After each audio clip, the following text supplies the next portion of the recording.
साथ मौजूद हैं समाजवादी पार्टी के वर्तमान पार्षद कासिम सिद्दीकी साहब, जिन्होंने फिरोजाबाद की राजनीति में एक हलचल सी मचा दी है।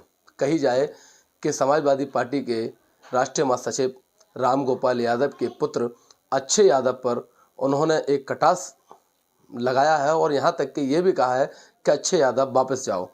आखिरकार ये माजरा क्या है, इसके लिए बात करने के लिए मेरे साथ मौजूद हैं कासिम साहब।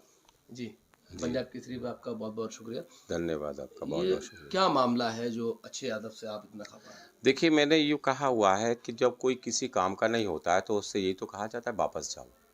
तो उसमें इंडिकेट भी किया है, वापस जाने की वजूहाती वजह भी बताई है कि फिरोज़ाबाद में इन्होंने एक फ़िरोज़ शाह मनसबदार डिग्री कॉलेज का इनॉग्रेशन किया था।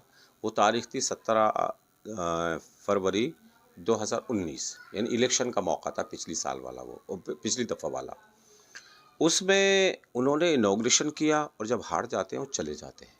तो हमने ये कहा कि हमारी कौम के साथ आपने छल किया, बाकायदा इनॉग्रेशन किया, देगें बनती हैं, पत्थर लगाया जाता है, जिस तरह का एक परफेक्शन होता है इनॉग्रेशन का, वो सब कुछ किया जाता है, पत्थर वगैरह लगते हैं, उस पर ट्रस्ट के नाम भी लिखे जाते हैं, सब कुछ होने के बाद, और जैसे आप हार जाते हो चला जाता है, ख़त्म हो जाता है, वो डिग्री कॉलेज नहीं मिलता है। इसी तरीके से हमारे माननीय मुख्यमंत्री अखिलेश यादव जी, जब वो 12 से 17 की सरकार थी, तो 14 में इन्हीं अक्षय यादव के ताल्लुक से वो फिरोज़ाबाद आए थे। शुकाबाद में उन्होंने जनसभा की थी। उस जनसभा में कहा था कि फिरोज़ाबाद को मैं एक मुस्लिम एरिया में गर्ल्स डिग्री कॉलेज दे रहा हूँ।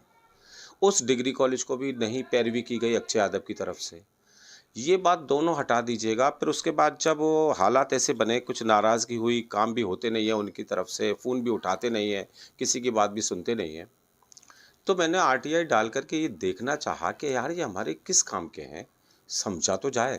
तो मैंने देखा, वो लिस्ट आई, 155 काम उनके निधि से हुए थे, सांसद निधि से 155 काम हुए थे। उस 155 काम में मुस्लिम आबादी का एक भी काम नहीं था। तो मैंने यही कहा है कि या हमारे काम बताओ या फिर वापस जाओ। यानी 155 काम में से आपने एक भी नहीं कराया और डिग्री कॉलेज भी नहीं बनाया, तो अक्षय यादव वापस जाओ, डिग्री कॉलेज नहीं तो वोट नहीं। तो ये सारी चीज़ें, ये हकीकत है उसकी। ये आपने शहर फिरोजाबाद के अंदर बड़ी बड़ी होर्डिंग लगा दी है, जी जी। कितना फ़र्क इसका पड़ता नज़र आ रहा है? दूसरी बात कही जाए, फिरोजाबाद में समाजवादी पार्टी के पूर्व नेता अजीम भाई, वो इस टाइम सुर्खियों में है कि उन पार्टी में दोबारा आ रहे हैं, जबकि बसपा से अच्छे नेता भी हैं। जी। क्या हलचल रह सकती है राजनीति में? देखिए, ये अभी अफवाह के तौर पर है, और अगर 23 तारीख में एक शादी समारोह है, उसमें ऐसा सुनने में आया है कि माननीय पूर्व मुख्यमंत्री अखिलेश यादव जी वहाँ आ रहे हैं, तो शायद अजीम भाई के साथ कुछ डिस्कशन हो जाए। लेकिन ये सारी चीज़ें कल के बाद ही पता चल पाएगा कि राजनीति का क्या रुख होता है। भाई, जो हमने डैमेज किया है, फिरोज़ाबाद की आवाम मेरे साथ बहुत ज़्यादा जुड़ चुकी है। उन्होंने यही कहा कि कासिम भाई ज़िंदाबाद, आपने बेइंतहा बड़ी आवाज़ उठाई है, आज तक कोई हिम्मत नहीं जुटा पाता था, आपने जो सवालात किए बिल्कुल दुरुस्त किए हैं। तो ज़ाहिर है कि बड़े ऊपर लीडरान को ये महसूस हुआ कि कहीं न कहीं फिरोज़ाबाद के मुस्लिम आबादी के जो लोग हैं, वो एकदम हालात ऐसे बन गए हैं, तो डैमेज हो गया हमारे वोटों का, तो अज़ीम भाई से उसको सुधरवा लेंगे। तो सुधरवा नहीं लेंगे, बल्कि उससे भी ज़्यादा बिगाड़ हो जाएगा।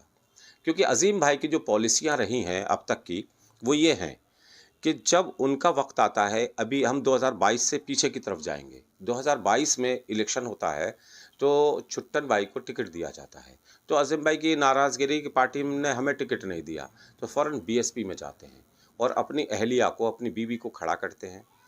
तो वो हमारे मुस्लिम अवाम का वोट काटा और हमें यहाँ हरवा दिया समाजवादी पार्टी की सीट को, जो बहुत अच्छे मार्जिन से हम जीत सकते थे। इसी तरीके से जब हम मेयर का इलेक्शन लड़ते हैं, मसरूर फातिमा लड़ती हैं, तब भी उन्होंने यही किया कि महबूब अज़ीज़ की अहलिया को लेकर आए, जबकि महबूब अज़ीज़ समाजवादी पार्टी के हुआ करते थे।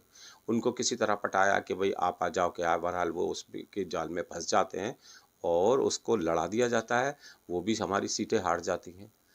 और इस डैमेज को कोई भी कंट्रोल नहीं करना चाहता है।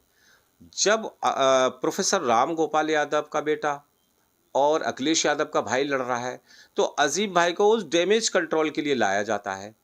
तो जब मुसलमान लड़ेगा उसका ख्याल नहीं रखा जाएगा, जब अपने बेटे की बारी आएगी तो अजीम भाई भी तुम आ जाओ, फला तुम आ जाओ, फला तुम आ जाओ, हमारा डैमेज कंट्रोल कर दो।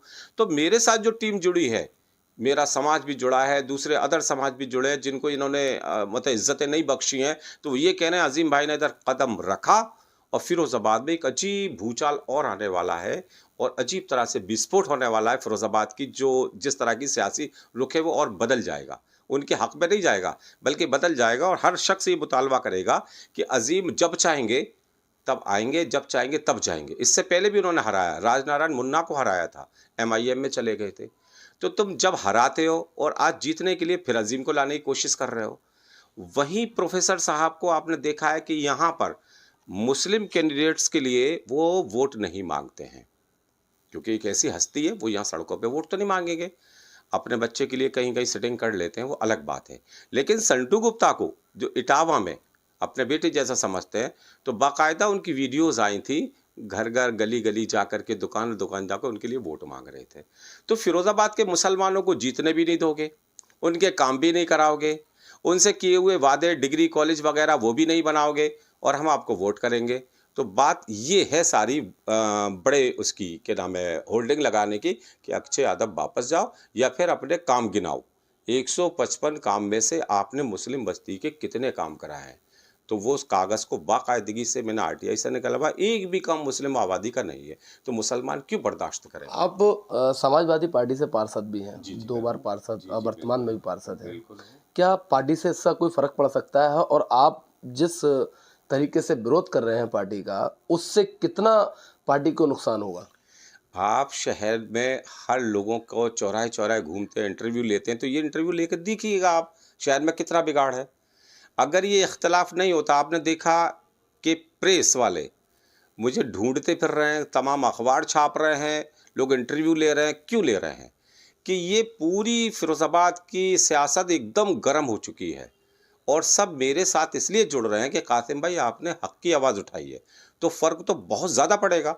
और फ़र्क बज़ाहिर में आपको नज़र नहीं आ रहा है। अजीम भाई को क्यों जोड़ने की कोशिश कर रहे हैं? कुछ डैमेज कंट्रोल हो जाए, तो डैमेज कंट्रोल नहीं होगा बल्कि और बड़ा डैमेज होगा।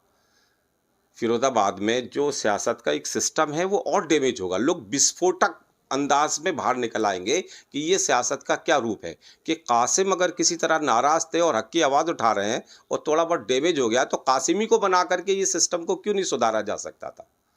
तो इसलिए बिगाड़ और हो जाएगा। अच्छा, एक चीज़ बताइए, जिस तरीके से आप विरोध कर रहे हैं समाजवादी पार्टी का, और भी लोग विरोध कर रहे हैं, क्या इससे बीजेपी को कुछ फ़ायदा हो सकता है इसमें? अरे यार, हम बीजेपी को फ़ायदा और इनको नुकसान पहुंचाने की बात नहीं कर रहे हैं। जो रिजल्ट आएगा, इज्जत देने वाला, जिल्लत देने वाला अल्लाह है। रिजल्ट किसके हक में आता है? हम तो मुतालबा कर रहे हैं कि आपने इतने घिनौने अंदाज से क्यों चला। हम तुम्हें 100% वोट देते हैं, 100 ना कहो तो 90% वोट देते हैं, और उसके बाद हमारा हश्र ये होगा कि 155 काम में हमारा कोई भी हिस्सा नहीं होगा। हमारे साथ छल करोगे, हमारी ये आवाज़ है। रिजल्ट क्या आएगा, किसको फ़ायदा पहुंचाएगा, किसको नुकसान पहुंचाएगा, ये तो वो सोचेंगे। सोचना किसको है? जो कैंडिडेट होता है, और कोई छोटा कैंडिडेट तो है नहीं, अखिलेश यादव के भाई हैं, तो वो ये अच्छा, सोचेंगे। आगे की रणनीति आपकी क्या रहेगी? क्योंकि एक रणनीति तो आपने अपना पहला दांव खेल दिया है, हाँ, पूरे फिरोजाबाद में पोस्टर और बैनर लगवा दिए हैं। आगे का प्रोसेस आपका क्या रहेगा चुनाव से पहले? यही चौंकाने वाला कोई ना कोई होगा। मैं आपको पहले से क्यों बताऊं? जब रणनीतियां होती है तो मैं इस तेजी से आम नहीं करूंगा, बल्कि कंटिन्यू ये काम करूंगा। ये आप देखते जाएंगे, जब कोई नई रणनीति आएगी उसके तहत आप फिर तब बात करिए। चलिए, शुक्रिया। मेरे साथ पंजाब केसरी में बात करने के लिए कासिम साहब मौजूद थे। उन्होंने समाजवादी पार्टी के जो पूर्व सांसद हैं और राम गोपाल के पुत्र अक्षय यादव, उनका पूर्ण तरीके से विरोध किया है। यहाँ तक कि उनके साथ सैकड़ों की तादाद में आवाम मौजूद है।